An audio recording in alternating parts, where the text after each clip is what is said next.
Voltou, voltou, voltou. Fala, gente. Voltei para nossa parte 2. E agora a gente vai falar de um processo muito importante, que é a Revolução Cultural, que foi de 66 até 76. O que é essa revolução? É o seguinte: foi a tentativa de Mao e do Partido Comunista Chinês de acabar com a influência reformista ocidental. Rapidinho. Tá gravando? Tá gravando. Sempre fico com o pé atrás.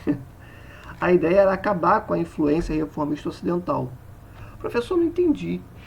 De onde saiu isso? É o seguinte: você tem a China aqui, e do lado da China, na porção mais oriental da China, você tem o Japão, que tinha tentado invadir e colonizar a China no século XX, há pouquíssimo tempo atrás. E do outro lado, você tem países da Europa Ocidental que historicamente também tentavam invadir, né, e conquistar a China, e conseguiram. Só lembrar da Guerra do Ópio, que a Inglaterra forçou a China a abrir seus mercados para eles venderem droga para a população chinesa, o ópio, e viciar a população chinesa. Então você tinha essa galera dos dois lados da China. E obviamente que esse pessoal não estava muito contente, né, com o que Mao Tse Tung tinha feito junto com o Partido Comunista Chinês, uma revolução socialista, tirado os países europeus da China e expulsado o Japão. Então o que Mao Tse Tung falava é que existia, né, um esforço desses países de colocarem uma ideologia reformista, né, aos pouquinhos. Não, pô, vamos abrir um mercado da China para isso daqui. Para isso aqui vamos estabelecer propriedade privada, né? Então eram esforços, né, desses países que Mao Tse Tung colocava enquanto esforços reformistas para irem minando a revolução aos pouquinhos. Então a Revolução Cultural, inclusive Mao Tse Tung também falava que existiam culpados pela grande fome que se espalhou durante o segundo salto, né? Que eram influências, né, de pessoas que eram muito que seguiam a linha reformista propagandeada pelos países da Europa, pelo Japão, Estados Unidos, né? Então o que Mao Tse Tung fala? Acabou. Eu não quero mais esse troço de influência reformista aqui na China. Vai embora, não quero você mais aqui. Então ele começa a Revolução Cultural. E essa Revolução Cultural, Mao Tse Tung, o Partido Comunista, ele instiga muito os trabalhadores que inclusive participaram do processo revolucionário e os estudantes a contribuírem com esse processo, né, que a gente está tratando aqui. E o que eles iriam fazer? Vamos falar daqui a pouquinho. Durante esse processo, né, houve muitos investimentos em propaganda revolucionária também. Então o que acontecia? Tinham muitas propagandas nas ruas da China, nas escolas, nas universidades, né, formação de comitês que se propunham a debater marxismo, ideologia socialista, maoísmo, leninismo, né, tudo isso que construía essa visão de um socialismo para Mao Tse Tung. Então a ideia foi investir cada vez mais em propaganda, propaganda revolucionária, né, cada vez mais para conscientizar a população que assim, somos socialistas, fomos escravizados, fomos humilhados, né, inclusive é de conhecimento, né, que durante a ocupação da Inglaterra e algumas partes da China, e alguns estabelecimentos tinham duas placas: é proibida a entrada de cachorros e proibida a entrada de chineses, né? Então esse era o nível do domínio imperialista europeu dentro do território chinês. Então Mao Tse Tung, ele falava: olha, há pouquíssimo tempo esses caras estavam colocando a gente no mesmo patamar de cachorro, nada contra o cachorro, mas eles estavam colocando os chineses como menos humanos ou não humanos, num patamar abaixo, e escravizando a população, explorando ao máximo, né? Então Mao Tse Tung fala: a gente deu uma revolução para poder mudar com tudo isso. Então, nós somos socialistas. Inclusive, ele aproxima a ideia de ser chinês, de ser nacionalista, a ser socialista. E começa aqui durante esse processo que a gente conhece como Revolução Cultural. Tá? E também tinha a distribuição do Livro Vermelho, né, que é a obra de Mao Tse Tung, que o Livro Vermelho é uma obra que sistematiza grande parte, para não dizer todos os pensamentos de Mao Tse Tung. E esse livro era entregue para a população, nas escolas, universidades, nas ruas. A ideia era que todo mundo lesse o Livro Vermelho e entendesse as ideias de Mao Tse Tung. Por que ele estava fazendo o que ele estava fazendo, por que ele deu a revolução junto do Partido Comunista, por que todo esse processo se desenrolava como tal nesse momento. Então não era só fazer uma revolução e depois vida que segue. Não. A revolução foi dada pelo povo. Então o povo tinha que ficar por dentro do que estava acontecendo. Né? E óbvio, para chamar a galera para o seu lado e falar, pô, olha isso que eles fizeram. Olha o que a gente está fazendo. Com todos os erros que a gente fez, né, durante o segundo plano, pô, a gente dividiu as terras. A gente tirou o Kuomintang do poder, antes, né, inclusive da Revolução. A gente desenvolveu a indústria que a gente não tinha na China. O Japão e os europeus só humilharam a gente, o nosso povo. Entende? Então, obviamente, tinha também uma ideia de Mao Tse Tung de impedir que o povo inflasse qualquer movimento contra-revolucionário. Ou seja, não gostamos, queremos tirar a revolução e fizessem com o Partido Comunista o que fizeram com o Partido Nacionalista. Então Mao Tse Tung começa a fazer um trabalho de base, né? Começa a fazer uma propaganda revolucionária e dá livros para as pessoas. Olha, esse livro aqui é o Livro Vermelho, ele contém todas as minhas ideias, leiam. É o que Mao Tse Tung começa a fazer nesse momento. E, obviamente, propagação dos ideais marxistas. Mao Tse Tung era marxista-leninista. Né? Como eu já falei, inclusive, a própria estrutura política da China pós-revolução era muito similar à União Soviética. Né?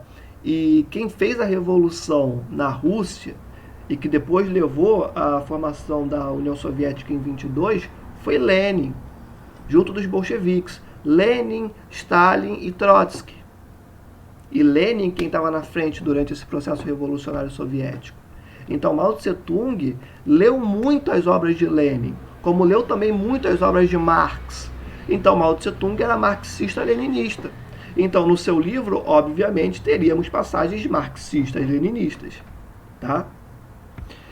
E também comitês revolucionários foram formados. E a gente tem um pontinho para falar sobre isso, né? Que é o seguinte, esses comitês... E aí eu volto lá naquela questão do envolvimento dos trabalhadores e dos estudantes, que eu falei que daqui a pouco eu ia falar, vou tratar disso agora. Esses comitês que foram formados eram responsáveis pela fiscalização sobre qualquer tipo de influência externa em território chinês. Quem compunha esses comitês? O povo, com muita presença, porque eram os mais instigados a participarem desse processo, né? Os estudantes e os trabalhadores e as trabalhadoras, tá? É a mesma coisa para os estudantes. Os estudantes e as estudantes.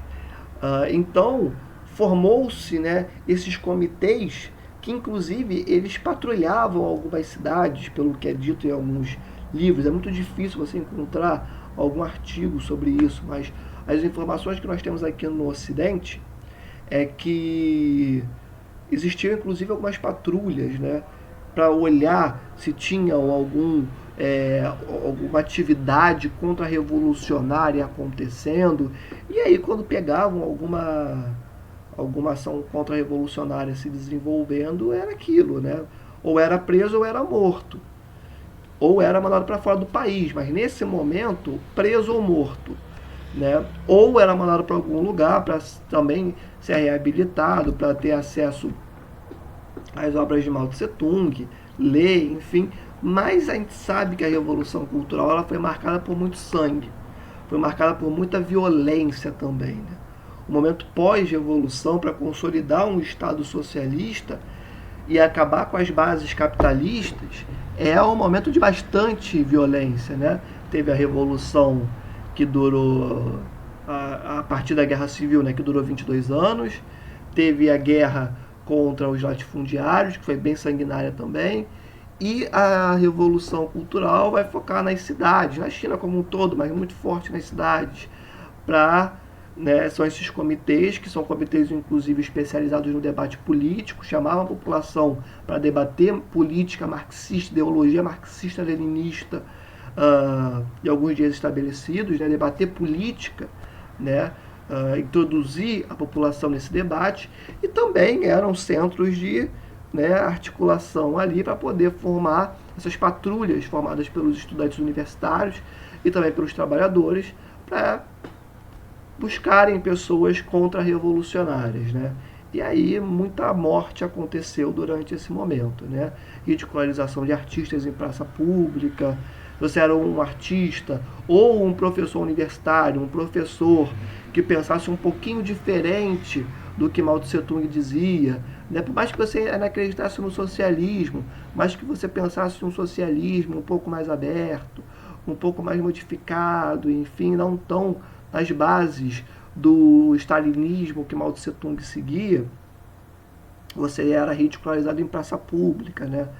Eu não consegui achar nenhum artigo que falasse com muito detalhe sobre isso, mas os relatos que a gente tem aqui tratam disso, né? Então, era de fato um programa, a Revolução Cultural, que buscava expurgar, jogar para fora da China toda e qualquer influência reformista, capitalista que existisse no país, tá?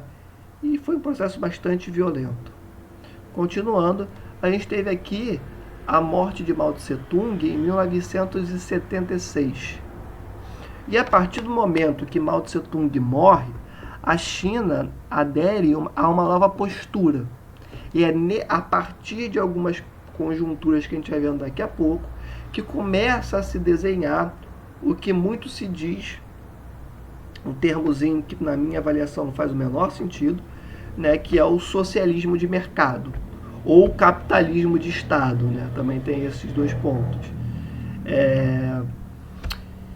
E esse processo, né, o socialismo de mercado, que é a estrutura econômica política da China até hoje, ele permitiu a existência da iniciativa privada, olha o que a gente já conversou lá atrás.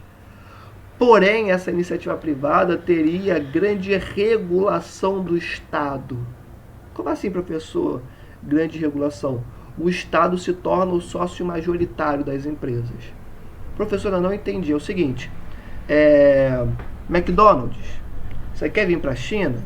Ah, eu quero ir para a China. Show de bola. Então, 50% da sua empresa é minha. Que? Como assim? Não quero. Ah, então beleza, você não quer, suave. Você não é obrigado a vir para a China. Mas você vai perder um mercado consumidor de 1 bilhão de pessoas. McDonald's fala, pô, tá tranquilo. Compra aí 50% da minha empresa.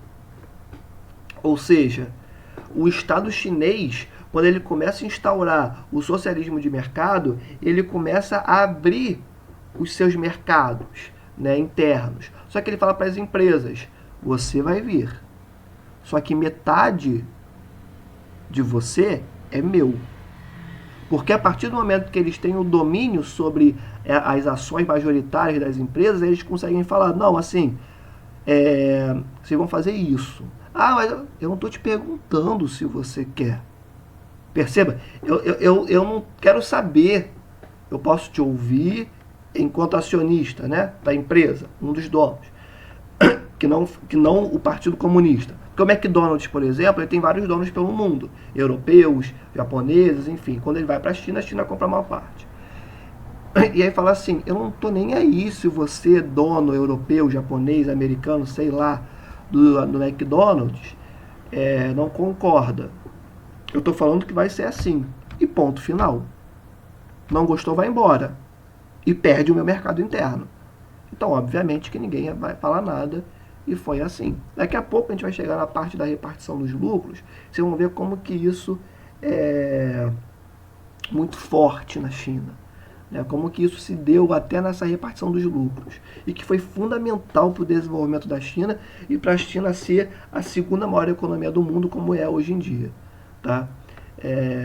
Então, vamos chegar daqui a pouco mais detalhes nesse processo de socialismo de mercado, que começa aqui, ó, com Deng Xiaoping.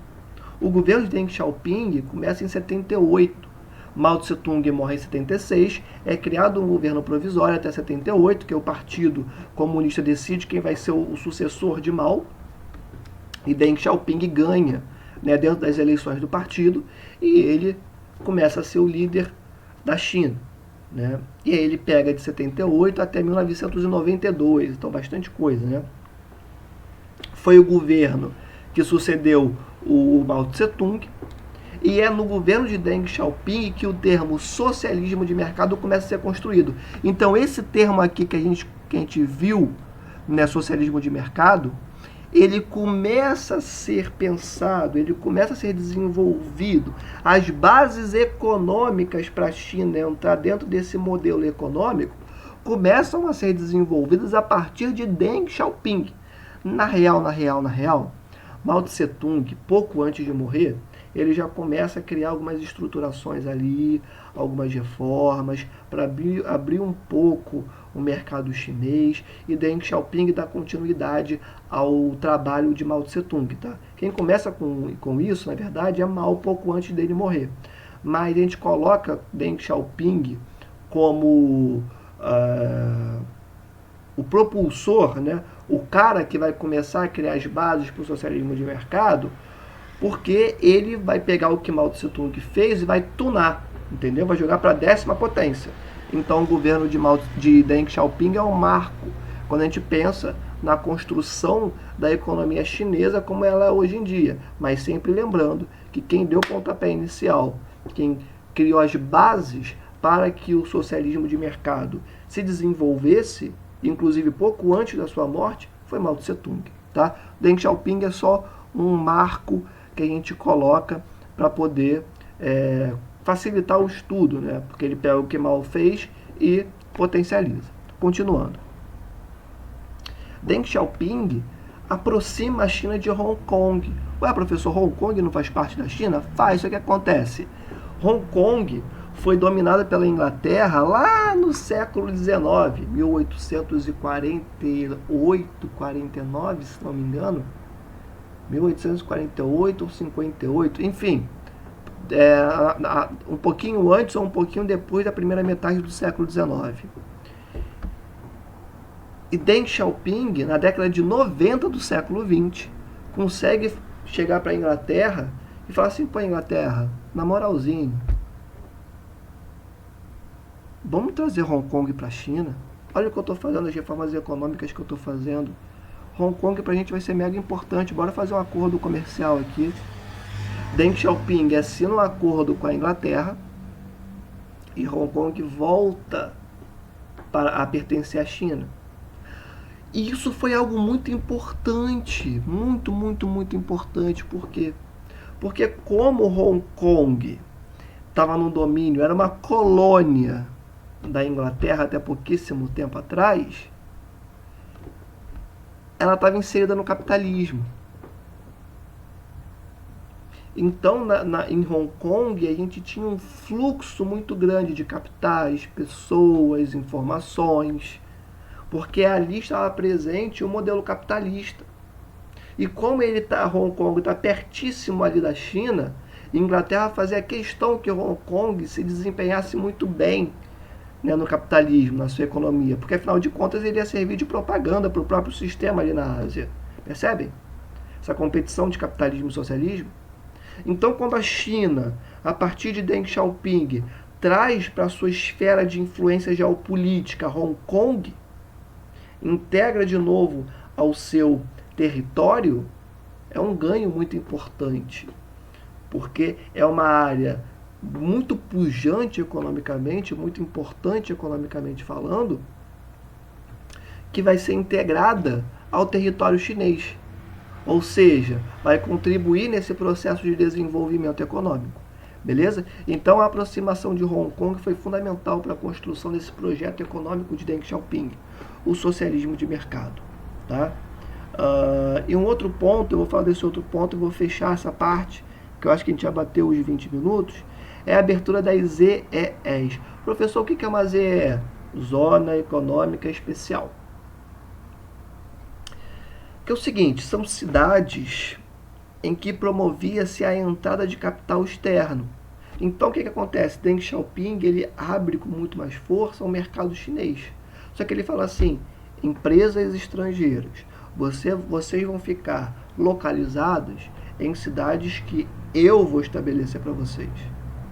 E essas cidades que Deng Xiaoping estabelece para as empresas são as zonas econômicas especiais.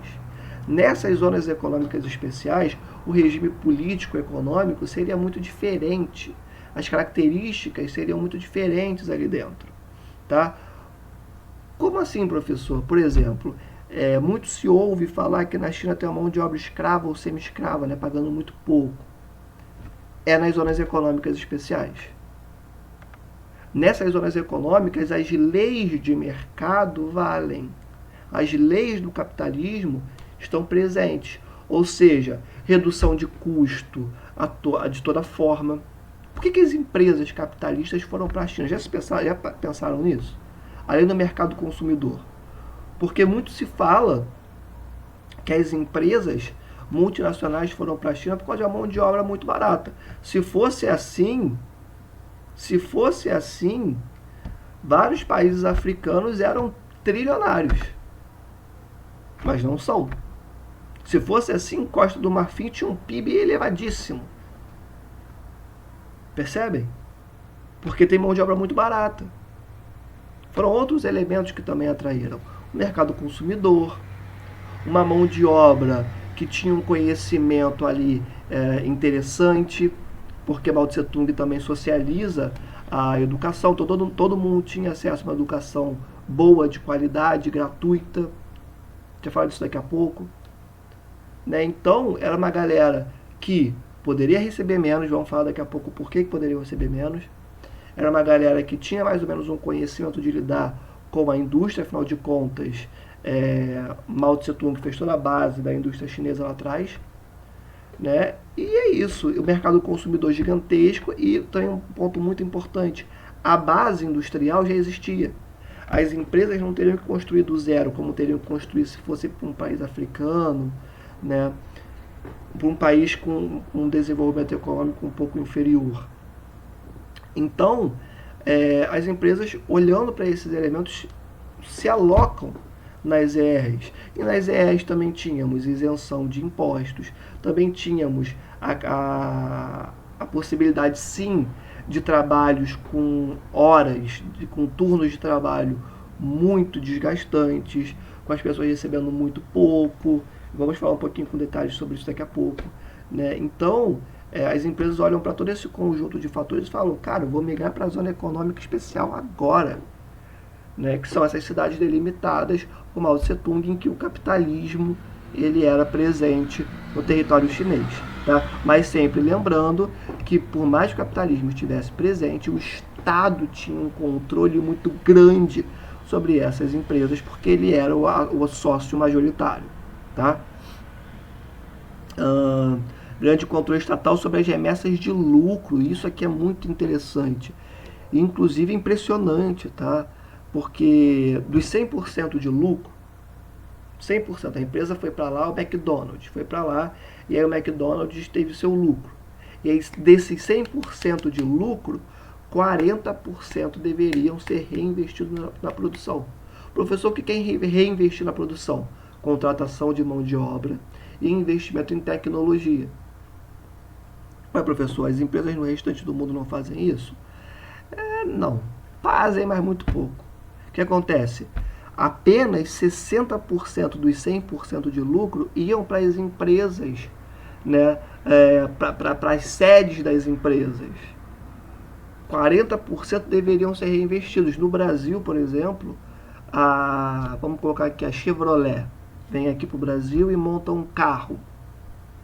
A maior parte absoluta dos 100% de lucro que a Chevrolet faz aqui no Brasil volta para o país de origem. E a pequeníssima parte fica no Brasil. E dessa pequeníssima parte é de onde saem os salários, de onde sai reinvestimento em tecnologia, contratação de mais mão de obra. O que Deng Xiaoping faz é o seguinte: você quer vir? Show de bola. Mas 40% de tudo que você lucrar é do povo chinês. Fica na China. Você pode pegar 60%, não me importa, mas 40% é nosso. E com esses 40% você vai ter que contratar mais mão de obra. Ah, eu não preciso, eu não quero. Eu não estou te perguntando. Eu estou dizendo o que você vai fazer. Você vai contratar mão de obra, você vai focar em compras ou desenvolvimento de novas tecnologias.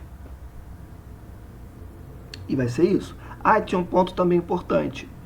Quando as empresas iam para a China, Deng Xiaoping falava assim: interessante essa tecnologia que você está usando. Você vai ter que passar para mim.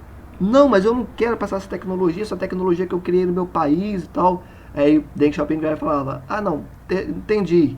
Eu não estou te perguntando, eu não estou te pedindo. Eu estou falando o que você vai fazer. Então existia um processo de engenharia reversa na China.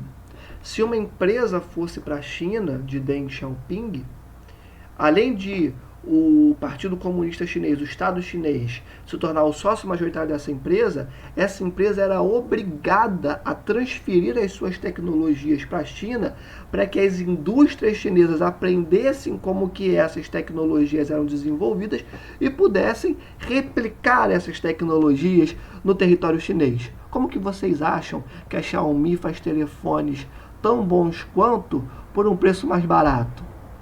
Xiaomi, Huawei e tantas outras empresas chinesas que estão nos topos das empresas de desenvolvimento de smartphones. Dessa forma, elas fizeram engenharia reversa, aprenderam como que o Ocidente criou essas tecnologias, começaram a desenvolver mais pesquisas sobre essas tecnologias e criaram novas tecnologias. Então percebam, você quer vir para cá? Tranquilo, mas isso aí que você está fazendo, pô, interessante, hein? Como é que tu faz? Ah, tu faz assim, show de bola. Jogo para minha universidade começa a pesquisar, estudar e cria uma nova tecnologia sobre a tecnologia do Ocidente. Genial, né? Vou parar aqui, já está muito grande, e vou voltar ainda nesse ponto das políticas de Deng Xiaoping, tá bom? Então até daqui a pouco.